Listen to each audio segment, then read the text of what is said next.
बोलिए गजानंद महाराज की जय हो।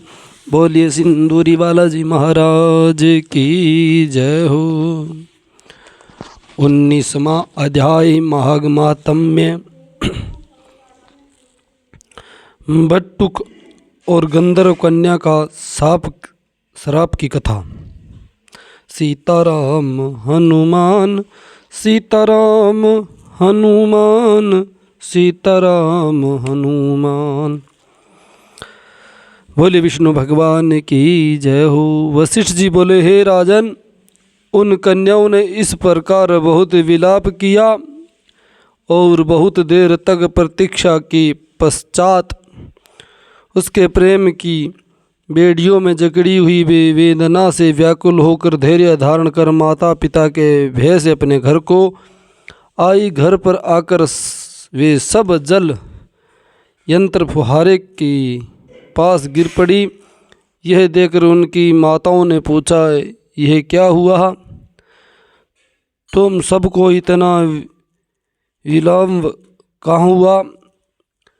कन्याओं ने कहा, किन्नरियों के साथ सरोवर में खेलती हुई और गाती हुई आनंद मगन होने से हमें लोगों को दिन का पता न चला। हे माता, मार्ग की थकावट से हमारा स्तन कांपनमय है और मोहवश कुछ कहने में हम असमर्थ हैं।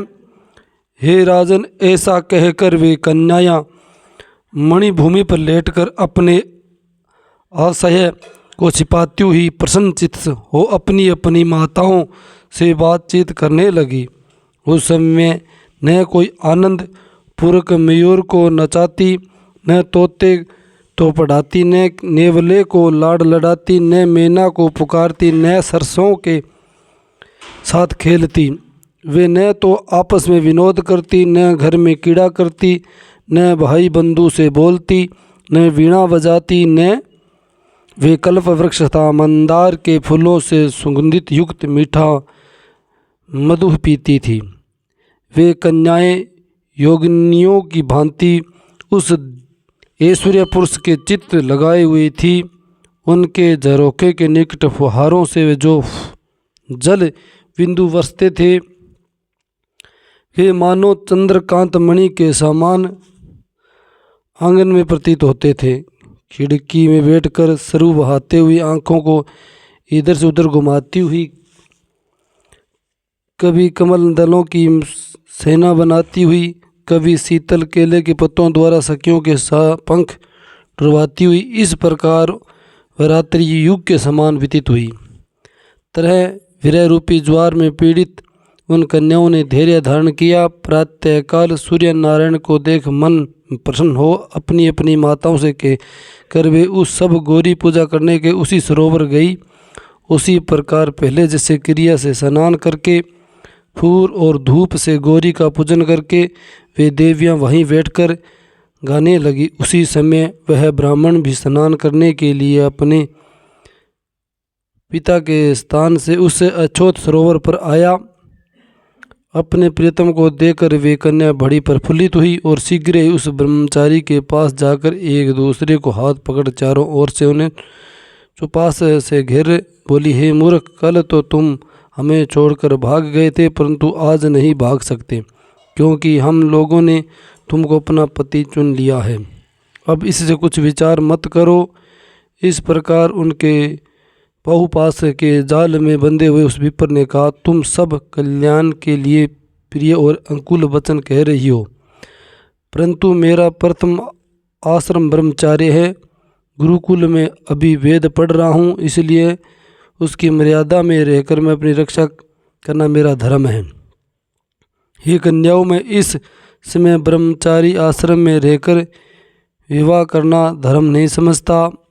उसके ऐसे वचन सुनकर वे कन्याएं कोयल की भांति मधुर वाणी से बोली, धर्म से अर्थ, अर्थ से काम और काम से धर्म का फल उदय होता है। अतः धर्म की अधिकता के कारण ही काम तुम्हारे सामने उपस्थित है। अतः उनके अनेक प्रकार के भोगों से इनका उपभोग करो, तब यह भूमि स्वर्ग के समान प्रतीत होगी। कन्या के ये वचन सुनकर वह गंभीर वाणी से बोला, तुम्हारा यह कहना सत्य है, परंतु मैं अपना व्रत समाप्त करके तथा गुरुजी की आज्ञा लेकर विवाह विधि करूँगा। यह सुनकर वे कन्या फिर बोली, हे सुंदर, तुम सचमुच मूर्ख हो। दिव्य औषधि, ब्रह्म बुद्धि, दिव्य रसायन, अच्छे कुल की सुंदर नारियाँ, सर्व कला संपन्न निधि, मंत्र तथा धर्म की सिद्धि आदि पदार्थों के पाने पर बुद्धिमानों को इनका त्याग नहीं करना चाहिए। भाग्य से यदि कार्य की सिद्धि हो जाए तो नितज्ञ पुरुष अपनी अपेक्षा नहीं करते कारण ही अपेक्षा करने से फल प्राप्त नहीं होता और टालने से कोई लाभ नहीं होता। केवल भाग्यशाली पुरुष ही प्रेम से पूर्ण स्वच्छ कुल में पैदा हुए, स्नेहपूर्वक मीठा बोलने वाली, स्वयंवर करने वाली, स्वरूपवान युवा और सुंदर कन्याओं को प्राप्त करते हैं, दूसरे नहीं। कहाँ तो हम अनोखी सुंदरियाँ और कहाँ आप तपस्वी योग। हम जानती हैं कि वे महल से मिलने में विधाता ने क्या चतुराई की है, इसीलिए आप इस समय हम लोग को संपत्ति के रूप में स्वीकार कर सर्व मंगलमय गंधर्व विवाह कीजिए, नहीं तो हम तुम्हारे बिना जीवित नहीं रहेंगी। उसके ऐसे शब्दों को सुनकर वह धर्मात्मा विप्र बोला, हे मृग नेत्रियों, धर्मपरायण लोग अपने धर्म को कैसे छोड़ सकते हैं? धर्म, अर्थ, काम, मोक्ष, इन चारों का विधि पूर्वक सेवन किया जाए तभी ही सफल होते हैं, अन्यथा निष्फल होते हैं। विपरीति कहकर कुछ समय में विवाह नहीं करूँगा। जो लोग क्रिया के समय को नहीं जानते उनकी क्रिया सफल नहीं होती। हे कन्याओं, सुनो, हमारे चित्त इस समय धर्म के विचार में लगा हुआ है, इसीलिए मैं तुम्हारे वर्ण नहीं करूँगा। ब्राह्मण कैसे कहने पर वे परस्पर एक दूसरे की ओर देखने लगी। पश्चात प्रमोदन ने उनके चरण पकड़ लिए, सुशीला ने उनको सुस्वरा ने उनकी दोनों भुजाओं को पकड़ा, सुतारा ने अंगलिंग कर किया और चंद्रिका ने उसे मुख चूम लिया। तब भी वह ब्रह्मचारी निर्विकार बना रहा। पश्चात उसने अत्यंत क्रोध होकर उनको श्राप दिया कि तुम पिशाचनियों की तरह मेरे शरीर में लिपटी हो, अतः तुम पिशाचनी हो जाओ। इस प्रकार उससे ऐसा शाप सुनते हुए कन्या उसे छोड़कर उसके सम्मुख खड़ी हो गई और कहने लगी, हमने क्या पाप किया है जो तुम हमको ऐसा कठोर श्राप दिया? प्रिय करने से अप्रिय किया, इस तुम्हारे धर्म यज्ञता को धिक्कार है। हमने सुना है कि प्रेमियों से, भक्तों से और मित्र से द्रोह करने वाले लोग के सुख दोनों लोकों में नष्ट हो जाते हैं, इसलिए तुम हम लोगों को शाप से शीघ्र ही पिशाच हो जाओ। इस तरह क्रोध व्यग्र हो कन्या हंसती हुई मुख से व्याकुल हो गई। हे राजन, परस्पर शाप के कारण, एक दूसरे श्राप के कारण उसी सरोवर में कन्याएं और वह ब्रह्मचारी सब पिशाच और पिशाचनी हो गए और कठिन शब्दों में चिल्लाते हुए अपने पूर्व जन्म के पापों के कर्म फलों को भोगते हुए समय व्यतीत करने लगे। हे राजन, पूर्व जन्म में किए अच्छे और बुरे कर्म समय पाकर ही प्रकट होते हैं। इन देवताओं भी बदल नहीं सकते। अब तो इनके माता पिता इनकी करतूतियों से पर इधर उधर रुदन करने लगे, कहने लगे, वाह रे बालकों का प्रमोद, देवगति का उल्लंघन नहीं हो सकता। पश्चात ये पिशाच रात दिन दुखी रहते हुए भोजन के लिए सरोवर तट पर इधर उधर फिरते रहने लगे। बहुत दिन के बाद मुनियों से श्रेष्ठ लोमास ऋषि पौष शुक्ल चतुर्दशी को अच्छेद सरोवर में स्नान करने के लिए आए। क्षुधा से व्याकुल उन पिशाचों ने जब मुनि को आते हुए देखा तब उनकी हत्या करने के लिए गोल बनाकर उनकी ओर दौड़े, लेकिन वे लोमास ऋषि के तीव्र तेज से जलने लगे और उनके सामने खड़े न रह सके, दूर हट गए। इतने ही में वेद निधि ब्राह्मण भी वहाँ आ गया। हे राजन, उन्हें लोमास ऋषि को देखकर साष्टांग प्रणाम किया तथा मस्तक नवाया, हाथ जोड़ के सुंदर वचन कहने लगे, बड़े भाग्य से साधुओं का समागम होता है। जो लोग गंगा आदि में तीर्थों में सदैव स्नान करते हैं और सज्जनों का सत्संग करते हैं, ऐसे श्रेष्ठ लोगों का संग अति उत्तम होता है।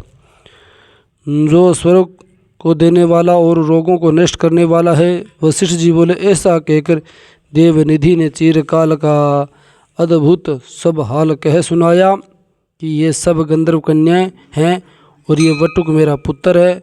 ये सब परस्पर श्रापवश होकर हे मुनीश्वर मुख नीचा किए हैं आपके सम्मुख खड़े हैं। आपके दर्शन आज इन बालकों का उद्धार हो जाएगा, जैसे कि सूर्य के उदय होने पर अंधकार मिट जाता है। हे राजन, ऐसा सुनते हैं कि दयालु लोमास ऋषि के नेत्रों में जल भर आया और उस पुत्र के दुख से दुखी वेदनिधि ब्राह्मण से बोले, हे विप्र, मेरे प्रसाद से बालकों का शीघ्र स्मृति पैदा होगी। मैं उस धर्म को कहता हूँ जिस इनका आपस में का साप विलीन हो जाएगा। बोलिए मोर मुकुट वंशी वाले की जय हो। सीताराम हनुमान, सीताराम हनुमान, सीताराम हनुमान, सीताराम हनुमान, सीताराम हनुमान।